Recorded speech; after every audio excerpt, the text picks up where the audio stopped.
Welcome back, y'all, to the Poorly Educated Podcast. Today, in the news edition, where the facts are shaky, the coffee's burnt, and we pronounce geopolitical realignment like it's a new NASCAR sponsor. It's November 11th, Veterans Day, and America's celebrating by arguing, collapsing, and somehow signing trade deals with ex-terrorists and China at the same time. So grab your biscuits, because this episode's got more twists than a possum in a bucket of moonshine. Segment 1. The shutdown that wouldn't die. Well, folks, the 42-day government shutdown is finally over, longest in history, which is kind of like bragging you held your breath the longest after you already passed out. The Senate voted to end it, but the Democrats split like my cousin Jerry's jeans at Thanksgiving dinner. 8 of them crossed the aisle, and now progressives are madder than a rooster in a henhouse full of tofu nuggets. Senator Bernie Sanders called the deal a very, very bad vote, which is politician talk for, "I told y'all this would happen, but no one listens to the guy who yells at clouds." The Democrats traded months of pain for a promise that Republicans would maybe, possibly, kind of vote on health care later. That's like pawning your truck for a coupon to maybe get a ride next week. Segment 2. Planes, trains, and nope mobiles. Now let's talk about our friendly skies, which right now look like the world's biggest parking lot. The FAA's been cutting flights like a broke barber. 6% today, 10% by Friday, and that's not inflation. That's despair with wings. Turns out air traffic controllers ain't been paid in 41 days. Some are calling off work, others are working double shifts, and all of them are wondering if Uber's hiring for drones yet. The result? Thousands of canceled flights. Airports looking like a Black Friday line for toilet paper. And the kicker?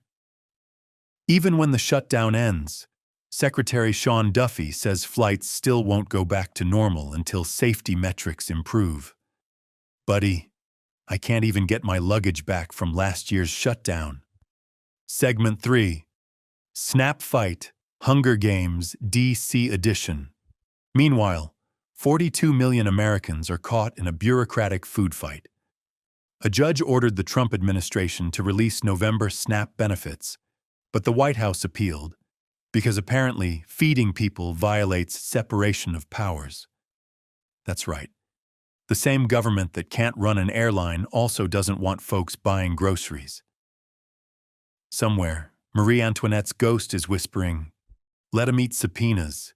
So while Congress votes to fund the program, the administration's still suing to stop it. It's like arguing with yourself in court. The world's most expensive case of hold my beer. If this is how we govern now, we might as well replace Congress with a coin flip and call it bipartisan. Segment 4. From Al-Qaeda to Oval Office. All right, here's the part where reality officially gave up.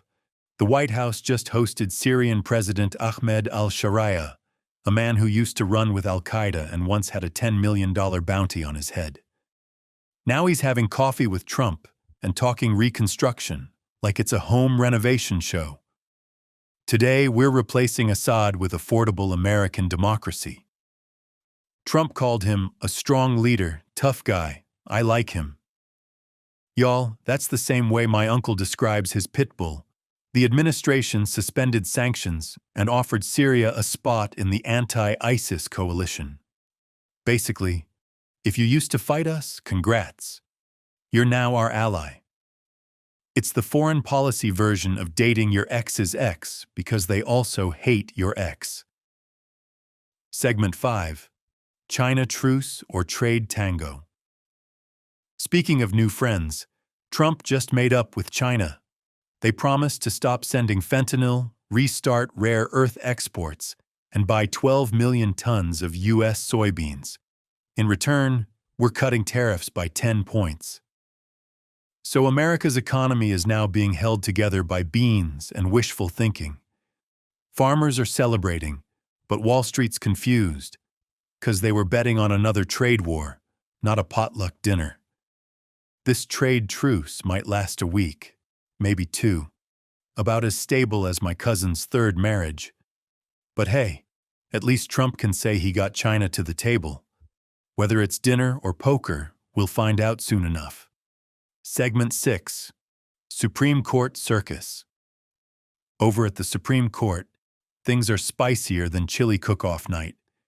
The justices just agreed to hear a case that could throw out mail-in ballots received after Election Day in 30 states. Republicans say it's about election integrity. Democrats say it's about voter suppression. I say, just buy a stamp earlier, y'all. Amazon ships faster than our democracy. But in a twist, the same court refused to revisit same-sex marriage. So yeah, your husband's vote might not count, but your husband still does. The court's playing chess with America's nerves, striking down one right while quietly holding up another. That's what I call supreme gaslighting.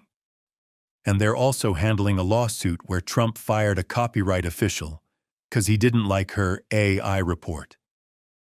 Folks, when the president's arguing he can fire anyone at will, even the Library of Congress ain't safe. Next thing you know, Trump will declare himself Chief Librarian of the United States and start autographing every copy of The Art of the Deal. Segment 7. SoftBank dumps NVIDIA. Now on to money, the world's favorite imaginary friend. Japan's SoftBank just sold its entire $5.8 billion stake in NVIDIA, the company making those fancy AI chips. NVIDIA's stock dropped faster than my GPA after senior year. Turns out, even billionaires get nervous when they realize their AI gold rush might just be fool's gold. But here's the kicker. SoftBank ain't leaving AI, they're doubling down. They're throwing money at OpenAI and a $500 billion project called Stargate, which sounds less like a data center and more like the name of a bad 90s sci-fi movie. Apparently, they think the next big thing isn't selling the shovels, it's owning the mine. Makes sense. If AI's gonna take our jobs, might as well make sure it's doing it on your server. Segment 8. Veterans Day, Parades and Pay Cuts. And since it's Veterans Day, the one day a year politicians remember who keeps the lights on, the Department of Veterans Affairs decided to celebrate by firing union reps and ending diversity programs. That's right. Secretary Doug Collins says he's saving taxpayer money by cutting union contracts and DEI spending. Next week, I guess they'll honor firefighters by banning water. They're also phasing out gender dysphoria treatment for veterans. Because apparently, support our troops has fine print. Unions are furious, Democrats are yelling Project 2025, and somewhere, a bald eagle just filed for early retirement. Ain't it poetic? Veterans Day, where you get a parade and a pink slip. In conclusion. So to wrap it all up, the government reopened but still ain't working right. Planes can't fly. 42 million Americans might not eat. The Supreme Court's picking which democracy rules to keep, and Trump's making peace with China and former jihadists before lunch. Meanwhile, the stock market's crying over AI chips, and veterans are being honored with pink slips. America, we're the world's greatest sitcom, and somehow it's unscripted. So as we salute the flag today, remember, freedom ain't free. It's currently being negotiated, appealed, or rebranded as a limited-time offer. That's all for today's Poorly Educated podcast.